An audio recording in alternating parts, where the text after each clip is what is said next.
What's up guys, Fabs on FIFA here. Welcome to another video. Guys, if you watched episode 23, you know I have been working on positioning myself to get a different team, a team that I can sustain in the month of November. And for that reason, I made a ton of changes to the squad. Now, as you can see, change of image as well with the retro Benfica kit, also the Benfica logo and all that stuff going on. So we're getting towards the image of Benfica that I kept on FIFA 21 until I moved to the Portuguese team. And that's what I'm going to do. I love the retro kit, it looks really cool. So I went for it, and I'm going to soon buy the stadium too. The Benfica stadium is now available on FIFA, so I'm going to do it. Now, team completely revamped. There are a few changes on the team, of course. Or actually several changes on the team, of course, and we're gonna move big changes, a bit more meta, I would say, for sure. A few tests as well, a few players that are not quite guaranteed to stay long term, but I'm gonna break it down to you very shortly in this video. At least try to do it very shortly. Now, it's important to understand, guys, that this is not a team that I expect to maintain for a very long time. This is not the team that I'm gonna keep throughout the entire month of November. There are going to be some punctual changes, and this is going to be a very good test on Elite Division and on Rivals as well. So this is the bench right now that I'm looking at with Foden, Rafinha, Bergwijn. I'm going to give him a try, at least I hope so. There is one player yet that I'm not quite sure who I'm going to put there. I think I need a bit of extra pace here, so I'm going to have a think about it. I have 35,000 coins that I can use. But now, going into the goalkeeper position, guys. This is a player that is going to come in from the red picks. Navas is a player that I have here, which will allow me to provide a green link to one of my central defenders. I'm gonna go pretty much full French back line on the central side, on the left side as well. So we're gonna go on this central defender to link up with Navas. We're gonna go with Kimpembe. It's obviously a very good card, the 83 Kimpembe, and it's a player that allows a lot of links. Obviously, having him on green, I'm going to start him on anchor, and then with him, I'm going to have Varane. Varane, again, very solid, probably one of the best gold central defenders in the game, if not the best. Now, on the left-hand side, I don't want to spend a lot of money in this, and actually, I had to work on the budget that I had. So I'm going to continue to go with Hernandez here, which is a very solid player. Now, Hernandez, because of the changes that we're going to make, especially on the midfield, we are going to have to play Hernandez on 8 chem, which is, I hope it's not going to be a problem. It's a very good card for a goal, but it's not a card that I think it's amazing. Now, on the right-hand side, so 8 chem will be a test. Now, on the right-hand side, we're going to go with a link to Varane, and that link is going to be a Wan-Bissaka, a player that very cheap, but it's a solid right back. It's not a player that's going to be doing a lot going forward, but he's going to be a solid defensive-minded right back, and we need a bit of that with Hernandez on the left-hand side being more of an offensive threat. Now, from this point, obviously, these two players getting a green link the same way with Kimpembe. I try to work out a solution in terms of chemistry, so I have to go with Wan-Bissaka. Could have gone for Walker, but I obviously that wouldn't allow me to get Varane on 10 chem. Now, this is where we have a new league coming in on the left back position and all the positions going forward. Over here, we're gonna go with a player that is live, Danjuma. I like this card. It's gonna be a test. I'm not sure yet what chem style I'm gonna use on him, but we're gonna go with Danjuma. It's a player that will provide a green link to one of our center midfielders.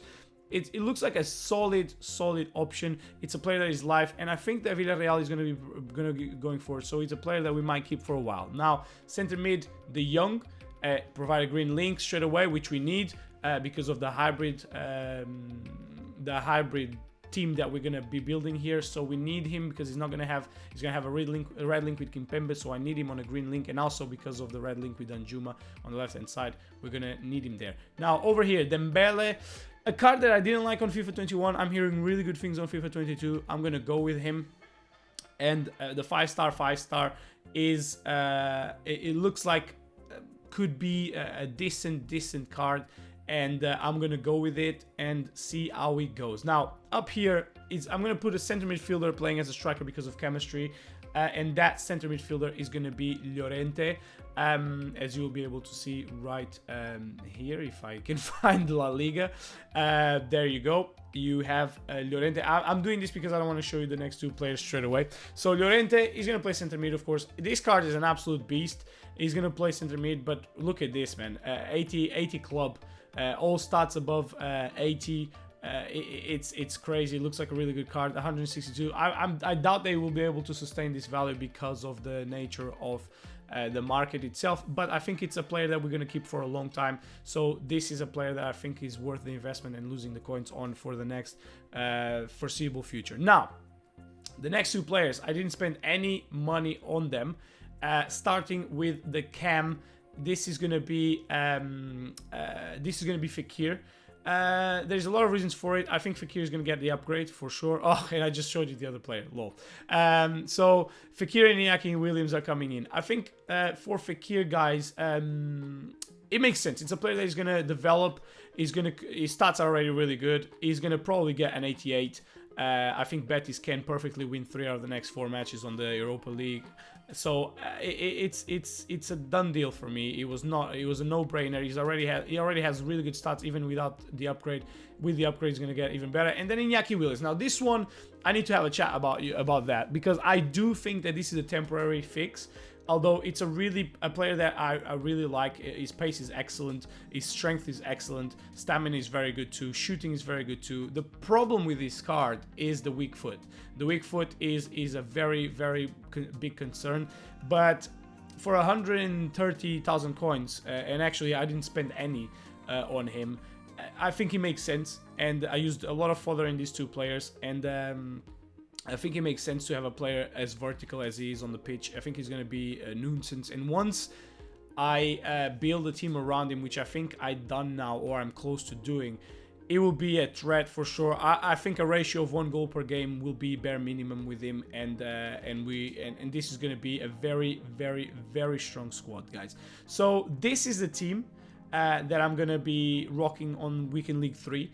I think this is a really good basis to the plan that I had and I discussed on the previous episode of building a team that will sustain me throughout the month of November. Now, in terms of tactics, 4-1-2-2 is going to continue to be the case. I'm going to rock in with a 4-2-3-1 as well. A more defensive-minded team to close out games. And this is a formation with Fekir behind Iñaki Williams. The rest is pretty much done deal with Danjuma on the left and Dembele on the right. De Jong is going to be the more defensive-minded of the two center midfielders, with Llorente being the box-to-box kind of player. And then I will try, I don't know if I'm going to be successful, but I'll try the 3-4-1-2 or the 3-5-2 formation as well. I don't know. The meta doesn't seem to be going towards this tactic. I was very successful with this tactic in FIFA 21, but right now this is a tactic of all-in mode, all-in situation that I will try and use when maybe I'm down 2 goals and I need to really risk it all. So that is really this is really it, guys, for Weekend League 3. I want to see how it goes. I also want to see how it goes on Elite Division, on Rivals. I do expect to have a bit of a downgrade in terms of my results, because it's a big difference between Rivals and Rivals Elite Division and Division 1 on any other division. So once I get there and get a few matches on the trot, I think I will be going down and then a bit up, and then continue to rise after that. So I reckon 20, 30, 40 matches and I will be on a different level, guys. So this is it for the video.